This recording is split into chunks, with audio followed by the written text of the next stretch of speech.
सुंदर परिसरात आधुनिक शहरात एक सुंदर दिवस उलगडत होता। उंच गगनचुंबी इमारती आणि गजबजलेल्या रस्त्यांवर एक उबदार चमक दाखवत सूर्य आकाशात चमकदारपणे चमकला। परंतु शांतता आणि शांतता दरम्यान शहरात अस्वस्थतेची भावना स्थिरावली।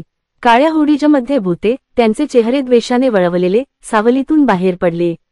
ते शुद्ध दुष्ट होते, ते शहर आणि त्यातील प्रत्येकाचा नाश करण्याच्या इच्छेने प्रेरित होते।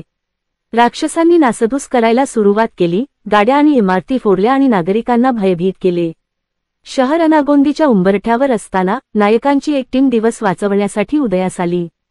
हिंदू रिव्हेंजर्स, 5 शूर योद्ध्यांचा एक गट, अंधाराच्या शक्तींपासून त्यांच्या शहराचे रक्षण करण्यास तयार उभे होते। गीता, हिंदू रिव्हेंजर्स यांचा निर्भीड नेता, लढाईच्या अग्रभागी उभी होती। शक्तिशाली मशीन गनसह सशस्त्र, तिने अचूक आणि कौशल्याने भूते काढून टाकत पुढे सरसावले। नारायण, टीमचे तज्ज्ञ रणनीतिकार, त्यांनी कव्हर फायर प्रदान केले, दुरून भूते काढली। संघाचा सर्वात बलवान सदस्य असलेल्या विनायकने एकाच वेळी अनेक राक्षस काढण्यासाठी आपल्या अतुलनीय शक्तीचा वापर केला।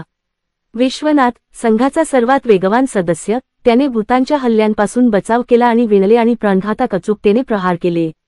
संघातील सर्वात तरुण सदस्य असलेल्या तुलसीने स्वतःला एक मौल्यवान संपत्ती असल्याचे सिद्ध केले, तिने तिची चपळता आणि चपळ विचार करून राक्षसांना मागे टाकले।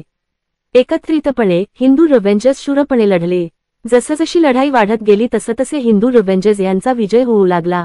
एक एक करून दुष्ट भूते पडत होते, शेवटी शेवटच्या राक्षसाचा पराभव झाला। शहर वाचले आणि हिंदू रिव्हेंजर्स विजयी झाले।